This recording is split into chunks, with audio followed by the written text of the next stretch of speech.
आज India alliance की हालत एक ऐसे क्रिकेट टीम की तरह हो चुकी है जहां 11 के 11 प्लेयर खुद कैप्टन बने हुए हैं। कोई एक दूसरे का सुनता नहीं। अध्यक्ष महोदय, इंडिया अलायंस ने बिग बॉस का कार्यक्रम की तरह लगने लगा है, जहां सब रहते एक छत के नीचे है, लेकिन सबकी नज़र वो प्रधानमंत्री की ट्रॉफी पे है कि वो किसे मिलेगी। हाल ही में एक सांसद के यहाँ इतनी धनराशि प्राप्त हुई है कि एजेंसीज 3 दिन तक वहाँ राशि गिनते रहे। हमारे इलेक्शन का जब वोटिंग होता है तो वोटिंग के बाद भी काउंटिंग एक दिन में पूरा हो जाता है, लेकिन इनका भ्रष्टाचार इतना है कि 3-3 दिन तक वहाँ पे गिनती चलती रहती है।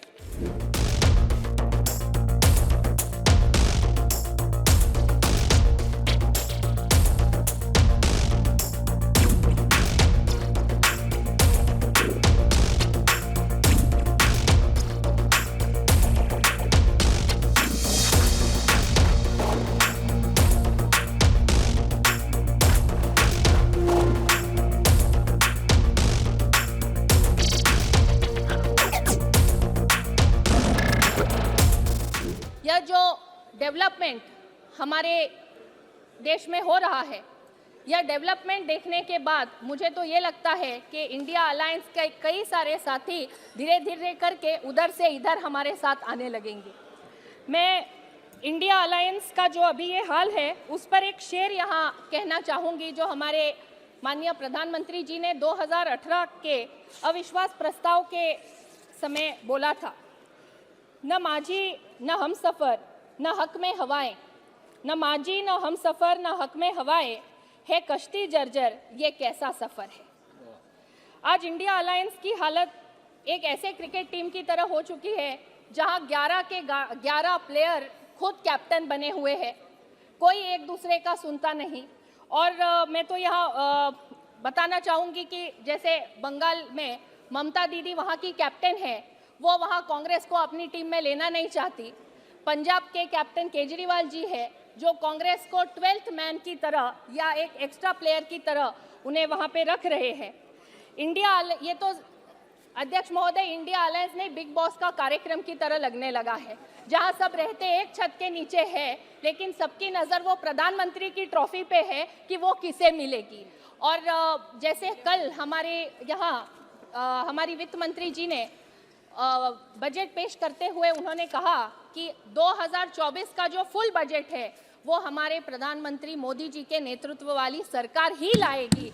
और यह मुझे विश्वास है, जिस तरह से हमारी सरकार की नीतियां और जिस तरह से विकास का काम हमारी सरकार कर रही है, इस देश की जनता पुनः एक बार प्रधानमंत्री जी को ही यह अवसर देगी कि 2024 का आने वाला फुल बजट ये हमारे प्रधानमंत्री जी के नेतृत्व वाली सरकार में आएगी।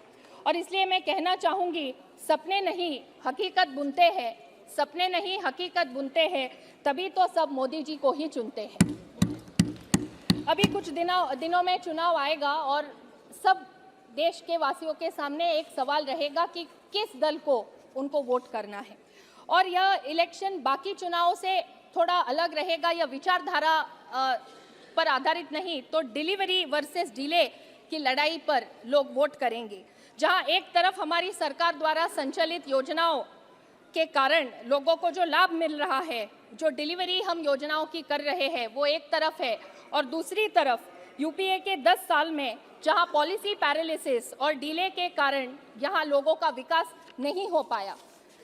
इस बार का चुनाव एफिशिएंसी वर्सेस डेफिशिएंसी का चुनाव होगा। एक तरफ भाजपा सरकार है जहां एफिशिएंट पॉलिसी के कारण पासपोर्ट 2 दिनों में यहाँ पे लोगों को मिलता है, तो दूसरी एक तरफ यूपीआई के माध्यम से सब्जी से लेके सोने की खरीदारी तक ट्रांसपेरेंसी से यहाँ पे व्यवहार होता है। और दूसरी तरफ यूपीए के कार्यकाल में जब 2G जैसे टेक्नोलॉजी में घोटाला हुआ, ऐसी चीज़ें भी लोग जानते हैं, तो इसलिए यहाँ एफिशिएंसी वर्सेस डेफिशिएंसी इस विषय पर लोग वोटिंग करेंगे।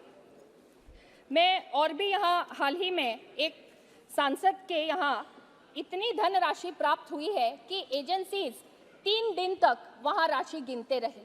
हमारे इलेक्शन का जब वोटिंग होता है तो वोटिंग के बाद भी काउंटिंग एक दिन में पूरा हो जाता है, लेकिन इनका भ्रष्टाचार इतना है कि 3-3 दिन तक वहाँ पे गिनती चलती रहती है।